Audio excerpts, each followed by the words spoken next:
Well, good morning, Gospel City Church. My name's Chris. I'm one of the elders here. It's my pleasure to be able to bring the Word of God to us, the message from Daniel chapter 3. What an incredible story this is. We've been in Daniel. This is our third week, and we're looking at the theme of Daniel, of God reigns. The subtitle to our theme is Do Not Compromise, Do Not Cower. And certainly in this passage, we see the example of Shadrach, Meshach, and Abednego, and they do not compromise, and they do not cower, because they confess to King Nebuchadnezzar that our God is able. So as we go through this passage today, I want us to consider the fact that our God is able. We do not compromise our faithfulness to our God because our God does not compromise his faithfulness to us. God is faithful to all of his promises, and he's proved it time and time and time again. So as we read a passage like this, as we study the book of Daniel, we ought to find encouragement that our God is a God who saves. That our God is the God who is God above all gods, who is a king above all kings, who is worthy alone of our worship, our praise, and our faithfulness.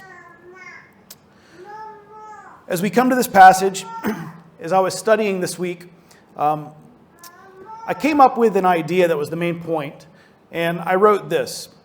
As we study this passage, we should see that God's people should exhibit faithfulness to God even when the authorities are hostile towards our commitment to God. And I think that's a fair reading of the text. But I have to be honest. The more I just reflect on this passage, there is something for us to learn about our faithfulness.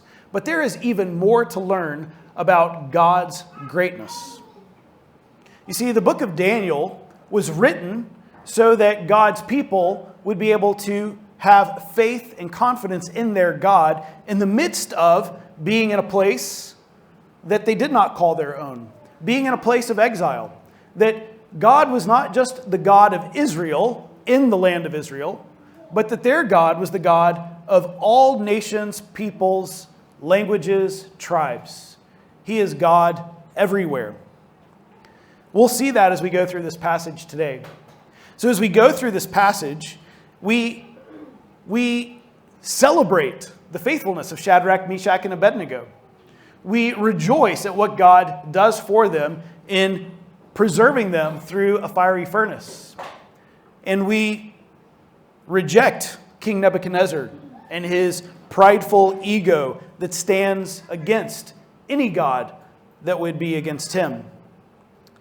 As we get to the end of this passage, I hope that you will walk away from here today saying that we should, just like Shadrach, Meshach, and Abednego, exhibit unwavering faithfulness to Jesus, even when we find ourselves in a world where the authorities forbid us from demonstrating our faithfulness to Jesus. This is a very familiar passage to anyone who grew up around Christianity.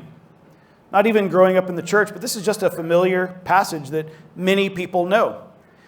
I wish I could go back and read this for the very first time. Read it for the first time where I didn't know the ending, where I didn't know the conflict, where I could just read it as though it was a story happening and unfolding for the first time. What a thrill that would be to read the story like that. That would be so cool as we see the challenge that Nebuchadnezzar sets up for the Jewish people.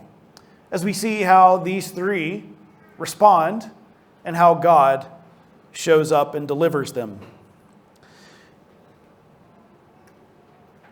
Let me deal with one thing right off the top, just so we can get it out of the way, because people will ask this. I'm sure everyone will ask this. The name of the book we're studying is Daniel.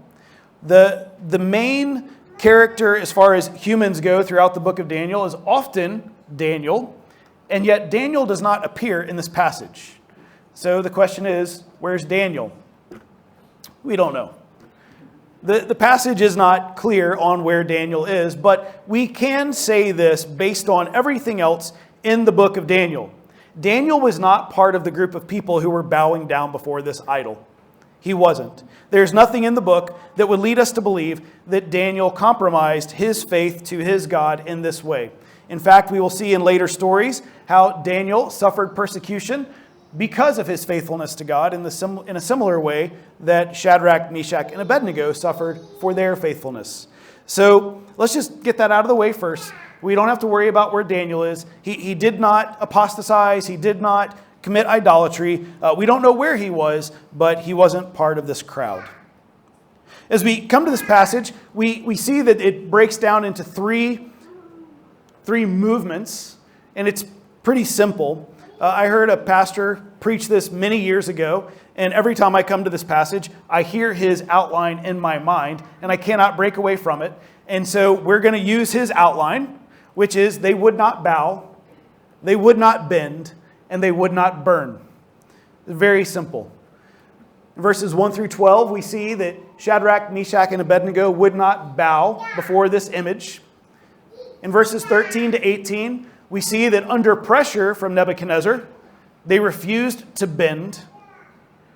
And then in 19 through 30, we see how God would not allow them to be burned. So they would not bow, they would not bend, and they would not burn. Now, sometimes I can be cynical, and cynicism means a lot of different things in a lot of different ways, but one of the things that it means is sometimes I use nicknames for people instead of showing them the respect they deserve. And let me just say this. I'm going to call King Nebuchadnezzar Nebi. We're just going to call him Nebi. And it's not because I'm showing any lack of honor to him, but King Nebuchadnezzar is a tongue twister. Nebi is easy to say. And that's why we use nicknames. So I'm not trying to be mean to Nebi. We're just going to call him Nebi, okay? So Nebi is full of himself at the beginning of this passage. If you remember chapter 2, he's been having these dreams, and he's looking for somebody to interpret his dreams. Thank you so much. He's looking for someone to interpret his dreams for him, and he finally has somebody who interprets the dreams. Daniel tells him what his dreams mean, and he tells him not only what the dreams mean, but he tells him what the dream is. And he tells him how that Nebuchadnezzar, Nebi, is this golden head on this statue. So Nebi is full of himself. He doesn't really hear the warning or the whole arch of history that is revealed to him in the message. He just hears this fact that, hey, I am this golden head. Hey, you know what would be better than a golden head? An entire statue made of gold. Look at that. I'm going to set this up. And Daniel, for his sake, wants us to know how full of himself King Nebi was. 5 times in the first 7 verses, we're told that Nebi set this image up. He set it up. He set it up. He set it up. He set it up. He is full of himself. We're told that this is quite an impressive image, an idol. Now, I read that and I thought, wow, this has got to be huge, big, you know. And I think most people would find the image today, if they came across it, impressive. Unless, of course, you live in the Klang Valley. You see, if you take the measurements of this idol, it's about 28 meters tall. It's about 10 stories tall. That's pretty impressive, isn't it? Maybe. Have you ever been to the Batu Caves? You seen the golden statue in front of the cave? You know how tall that is? It's like 42, 43 meters tall. So, in comparison, Nebi falls short. Malaysia wins. But it is a large display of Nebi's power and his perception of his power. Not only is he the head of the statue, but he has constructed an entire image made out of gold. Is it solid gold? Is it hollow gold? Doesn't really matter. No, not really. But it's an image that he set up that he expected everyone to bow down to because he thought what he said goes. notice that we are told that every nation and language and peoples should bow down. Verse 4. The herald proclaimed, "You are commanded, O peoples, nations, and languages should bow down." Nebi is king of what kingdom? Babylon, yeah. Where is the first time we are made aware of Babel or Babylon in the Old Testament? Genesis chapter 11, where there is a group of people who come together to erect a tall tower that's going to reach the heavens because they're full of themselves and they want to make a great name for themselves. And what does God do? In Babel, He separates them. He separates their languages and He disperses the people throughout the world. And so here we see Nebi exalting himself to say, look, I am the one who will unify all people and they will unify around this image. Nebuchadnezzar is full of himself. He is full, prideful, ego just pouring out of him. Well, not everyone was as impressed with Nebuchadnezzar as he was with himself and with the image he created. We are told that these certain Chaldean men, in verse 8, they came forward and maliciously accused the Jews. They reported to Nebi how Shadrach, Meshach, and Abednego would not bow down to this image that he set up. They were being accused by their enemies. They were maliciously accused by their enemies. Why? I mean, there's a lot of reasons. There's a lot of politics going on. People are always, looking for a way to gain an advantage over somebody, to knock somebody down. I mean, these guys had just been promoted in the previous chapter because of what Daniel had done and the request that Daniel had made. So it's possible these people were a little jealous of Shadrach, Meshach, and Abednego. They wanted their position. They figure we get rid of these guys, we can move up. Whatever the reason, whatever motivated them, they certainly had ill intention for Shadrach, Meshach, and Abednego. They were, according to the accusation, they were guilty of treason because they would not serve the king's idol. They were guilty of insubordination because they would not obey the king. And this is a dilemma for all of the Jews of the diaspora at that time, and it's true of all God's people today. All of us who have a desire to be faithful to God and to be active in our communities and in the political lives in our countries, we face a dilemma. We face a dilemma of honoring God and not obeying the gods of this age. These three men were actually in the position that they were in because of idolatry. Consider what Deuteronomy chapter 4, verse 25 through 31 tells us. Deuteronomy chapter 4, verse 25 says, when you father children and children's children and have grown old in the land, if you act corruptly by making a carved image in the form of anything, and by doing what is evil in the sight of the Lord your God, so as to provoke him to anger, I call heaven and earth to witness against you today, that you will soon utterly perish from the land that you are going over the Jordan to possess.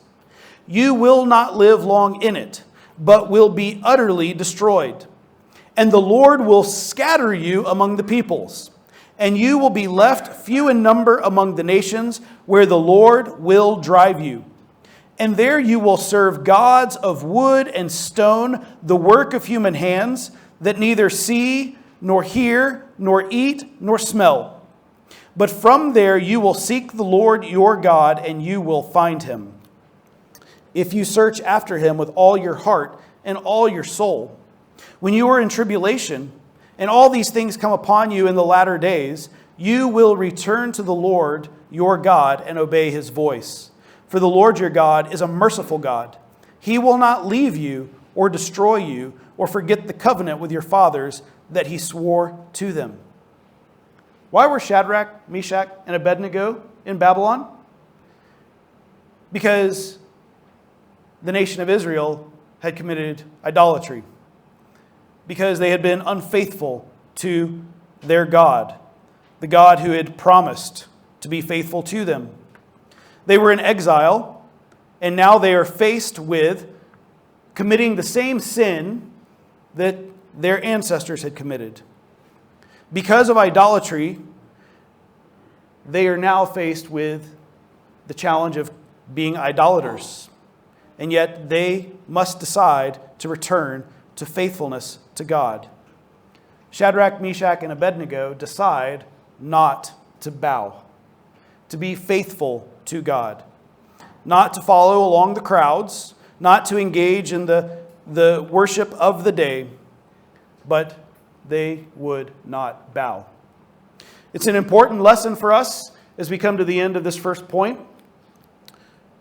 Just because someone compromised in the past does not mean they must compromise today. You can repent and turn to Christ today. It's an important point. Just because you may have made a decision in the past, or maybe someone who is an ancestor of yours made a decision in the past to be unfaithful to the Creator God, it does not mean that you have to continue in that pattern of sin. You can choose today to trust in God, to be faithful to Him, not to bow to other gods, but to bow to the one true living God, the maker of heaven and earth.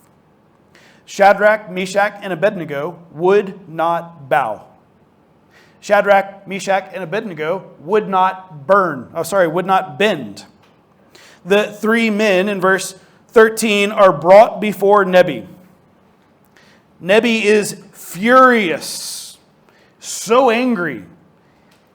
They're brought before him, and he asks them in verse 14, "Is it true that you do not serve my gods or worship the golden image that I set up?"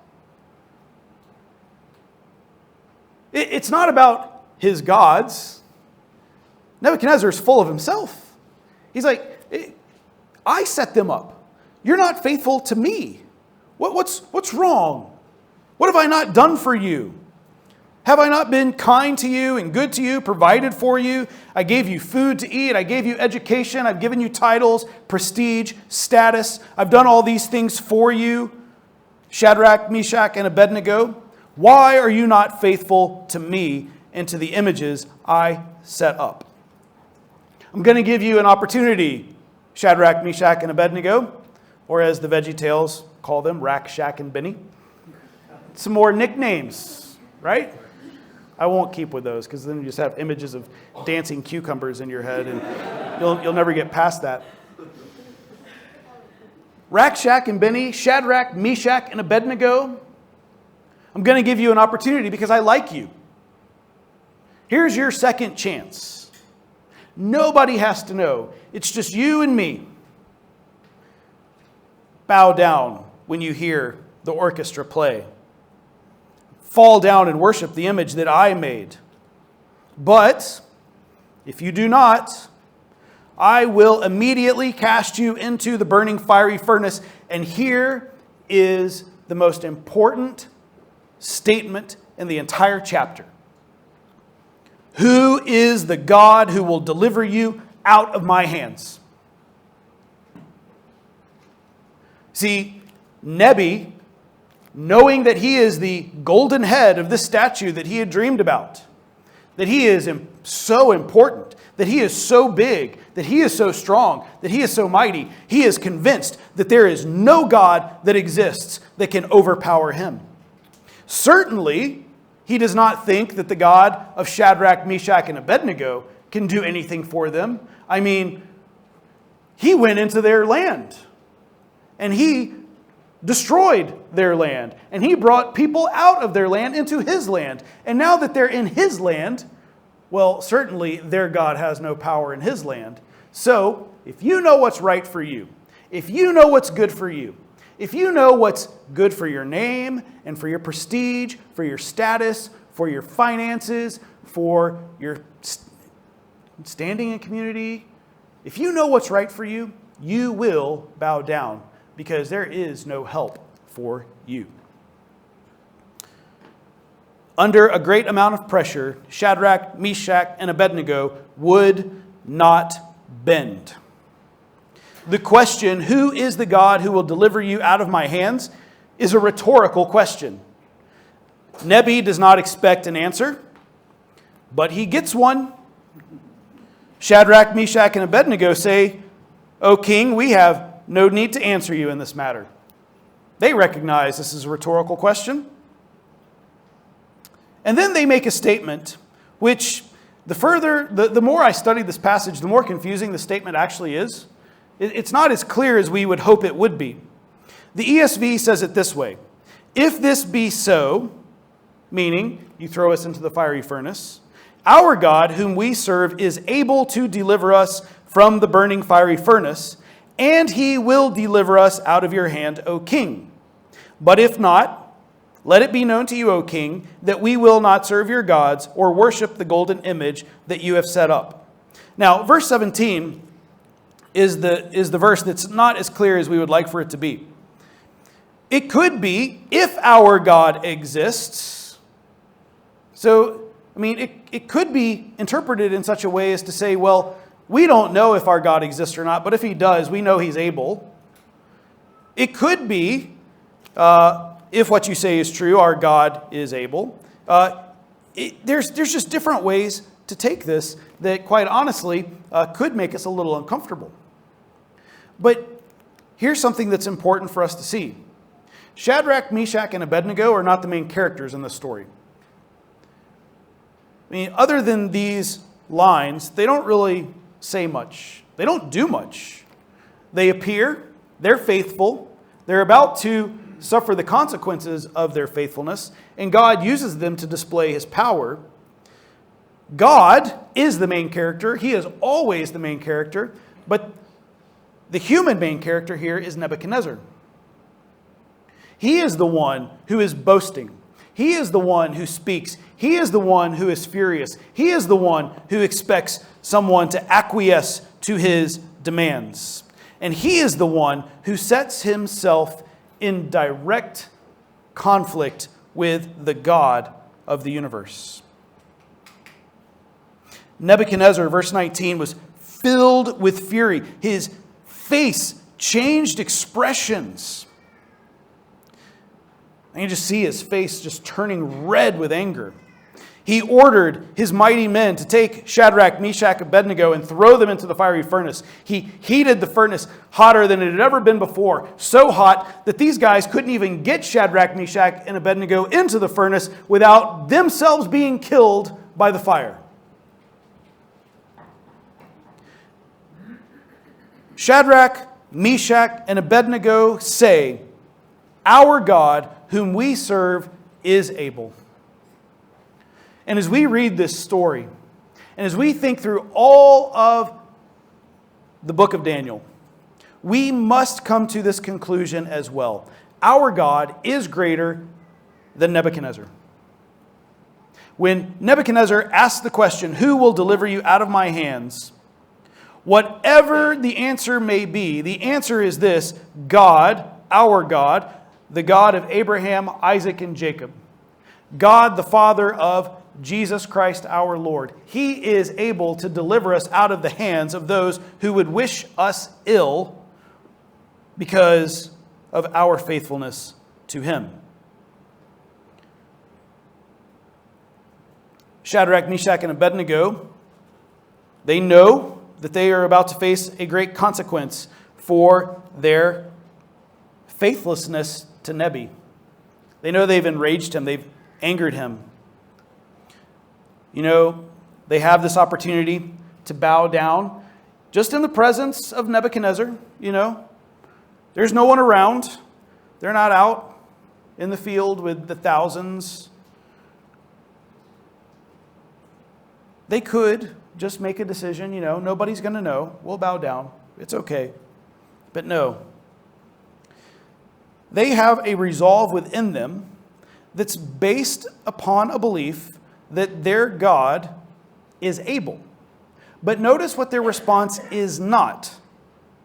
Their response is not based on the fact that they believe God will deliver them. It's not based on the fact that they believe that God will deliver them. It's based on this idea that He is able to deliver them. That ratchets things up a bit, doesn't it? It's possible that their resolution is simply based on the fact that their God is Yahweh and they want to be faithful to Him alone, regardless of the consequences. They know what the consequences of faithfulness to Yahweh looks like. It means exile. It means being taken out of the land. It means having to be where they're at. And they have resolved within themselves to be faithful to God, regardless of whether He delivers them or not. In fact, their refusal to bend shows that King Nebuchadnezzar actually has no power at all. Nebuchadnezzar has no power to enforce his command over these three. He cannot make them behave like the rest of his officials. They are not mindless. He can kill them, but he cannot make them worship his God. Even if God does not save them, they demonstrate that in this matter, they actually have more power than the king of Babylon. I think that's something to think about the next time you are tempted in your walk with Jesus. Someone is asking you to somehow, some way, disobey your God, to make a choice that is compromising your faith. Who has the power? Who is able to deliver? Who is worthy of your worship? These three men did not compromise. They would not bend. Alistair Begg puts it this way when preaching on this sermon. He says, what should they do? I wish I could do the Scottish accent. That would make it a lot cooler. You just have to imagine. What should they do? What would you do in that situation? What will we do now when faced with similar situations? After all, Shadrach, Meshach, and Abednego did not have to take bowing down seriously. They could have bowed down on the outside, but not on the inside. After all, they thought the statue was a bit of a joke, and God knew that they thought that. He knows their thoughts, so they could have said, well, we're not really hurting anybody by doing this. I mean, nobody's going to get harmed by us bowing down. Do you realize all kinds of routine rationalizations would have very quickly be brought into play to explain why it's a bad idea to do anything other than just get on with the program, to join the group? But what did they do? No, we're not going to do that. Why not?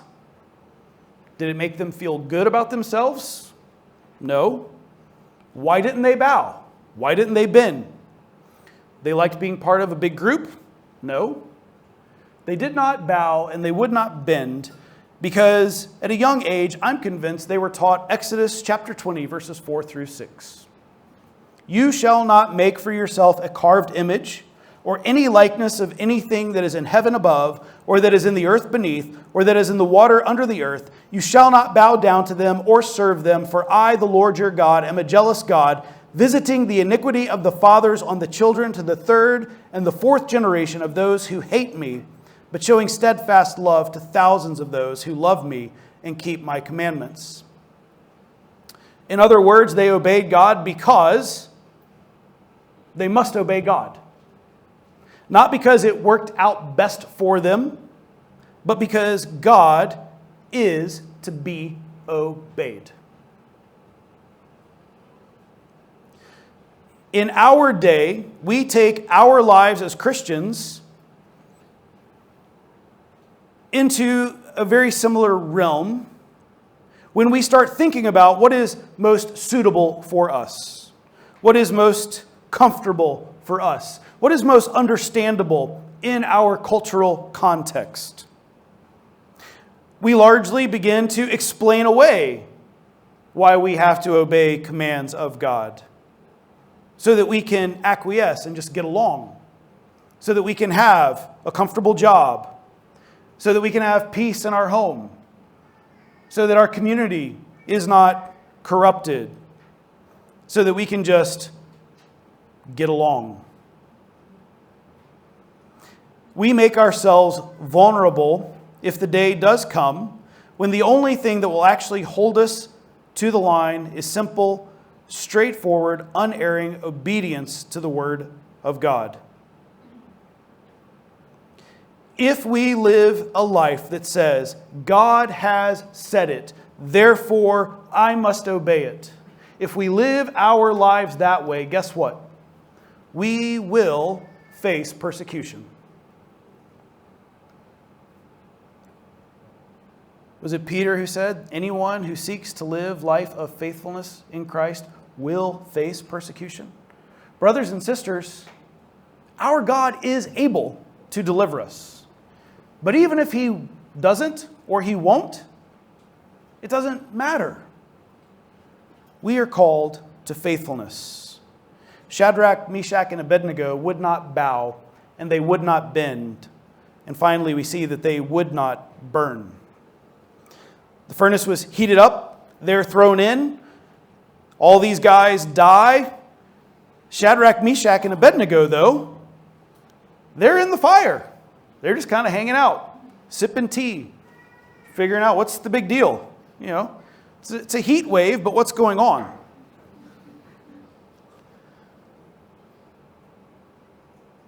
And then we read this part where King Nebuchadnezzar is astounded and he rises up in haste. Verse 24, and he asks, did we not cast 3 men into the fire? True, King, you're right. And he says, I see 4 men unbound walking in the midst of the fire. They're not hurt. And the appearance of the 4th is like a son of the gods.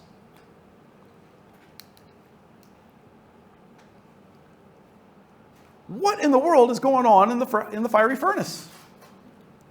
I don't know. Shadrach, Meshach, and Abednego don't say anything about a 4th guy. Nobody else talks about a 4th guy. But Nebi, he looks in and he sees a 4th guy. He says, hey, this 4th guy looks like a son of the gods. There has been a ton of ink spilt in biblical scholarship trying to determine who this 4th guy is, and nobody knows. Was it a type of Christ? Who knows? Maybe. Nobody has any comment on it except King Nebuchadnezzar. Nebi's the only guy who sees it. There's nothing in the text that makes us aware that anybody else sees it except Nebi. It makes an impression upon him. And he goes as close to the fire as he's willing to get, and he yells for them, hey guys, come out. Come on.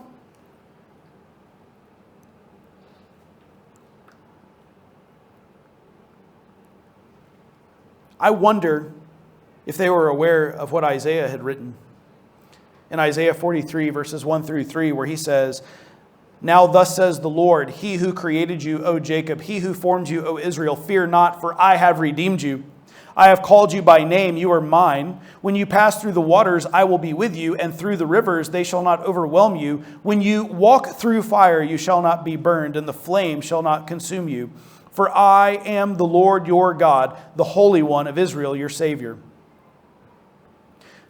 God, whom they have pledged their faith to, has not delivered them from the fire. He delivered them in the fire. He did not deliver them from the fire. He delivered them in the fire.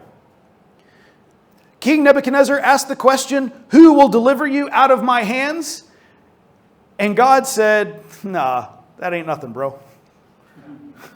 deliver you from your hands? Who are you? You're nothing but a created being. Let me show you how great I am. I will not just deliver them from the fire. I won't prevent them from being thrown in the fire. You know what? I'm going to let you throw them in the fire. It's going to kill your men. They're going to be in there. And guess what? They're going to come out. They ain't going to be touched.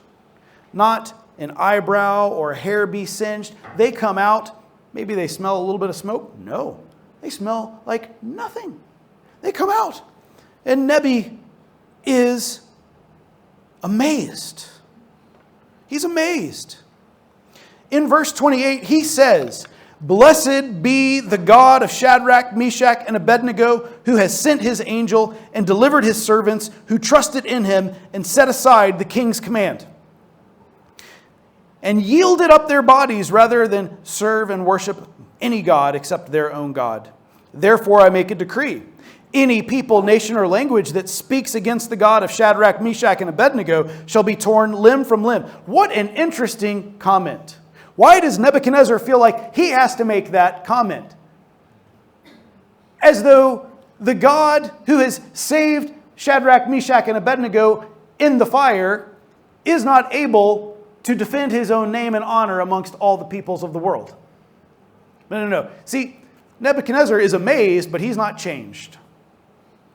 He still thinks that he has the power and that his decree will go forward. And he says, no. No one can say anything bad about this God because he's pretty amazing. He saved them out of the fire. So, you must honor this God. And then he promotes Shadrach, Meshach, and Abednego. Man, these guys are rising up through the ranks. Those who accuse them are going to be so angry.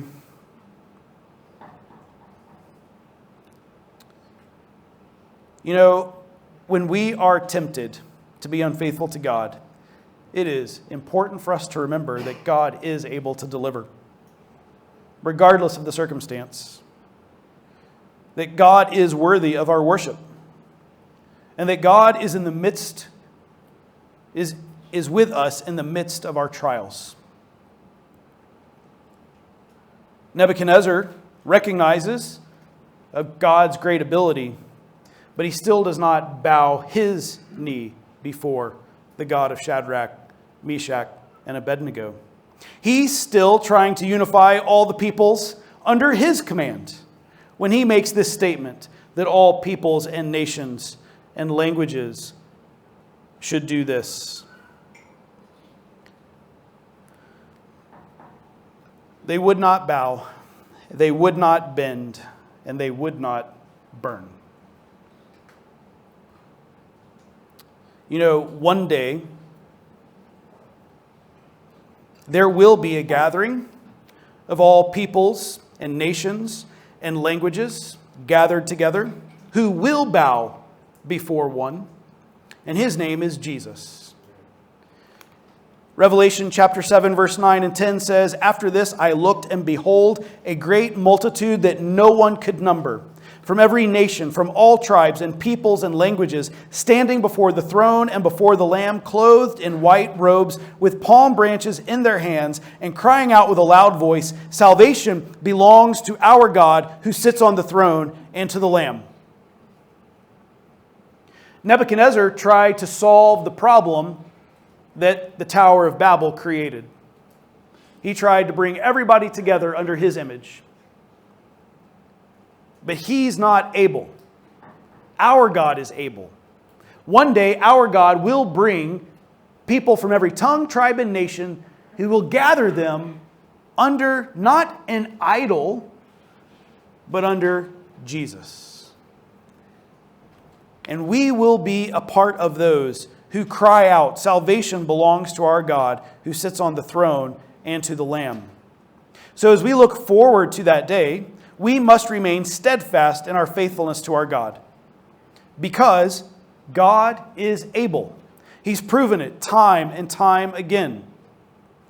Our measure of trust in Christ correlates to our experience of his kindness and goodness. If we look to God with expectancy, we will see him working for his glory and our good in many ways. We must guard our heart. This is the kind of attitude that sent William Carey out to India when he said, expect great things from God, attempt great things for God. However, we are challenged in this day and age to consider God with suspicion. Will God keep His promises? Can I fudge here and there and still Him be faithful? We don't believe that God is who He says He is. We don't believe that He's holy and that He has set us apart to Him. And when we begin looking at God with suspicion, our hearts become hardened towards Him. And when our heart is hardened towards Him, it's impossible to love Him and obey Him because we're suspicious of Him. But we have no reason to be suspicious of our God's ability. Our God is able. God demonstrated His love. He demonstrated His ability in that while we were yet sinners, Christ died for us. We seek to be faithful to God, not to gain from God. We seek to be faithful because He has already given us everything we need. There is nothing we can achieve in this world that comes from faithlessness, that comes from bowing or bending to the gods of this world. God may choose to act in miraculous ways in our lives. He may choose to intervene. But our faithfulness is not determined by whether or not He intervenes now, because we know that He's already intervened in the most important way that could ever be, when His Son died on a cross, was buried, and rose again. Our faithfulness is rooted in His faithfulness to us in Christ. Our God is able. That should be the refrain of our lives. Our God is able. Say it with me. Our God is able. Say it with me again. Our God is able. Let's pray. Father, thank You for this reminder that You are able, that You are strong and mighty, that You can deliver us. And Lord, we look forward to that day when we will be delivered, and we will be with that crowd of people from every tongue, tribe, and nation before the throne of the Lamb, crying out, salvation belongs to Him who's seated on the throne. Fix our eyes upon Jesus. Give us the grace we need to not bow and to not bend. And we trust You that You will keep us from burning. In Jesus' name we pray. Amen.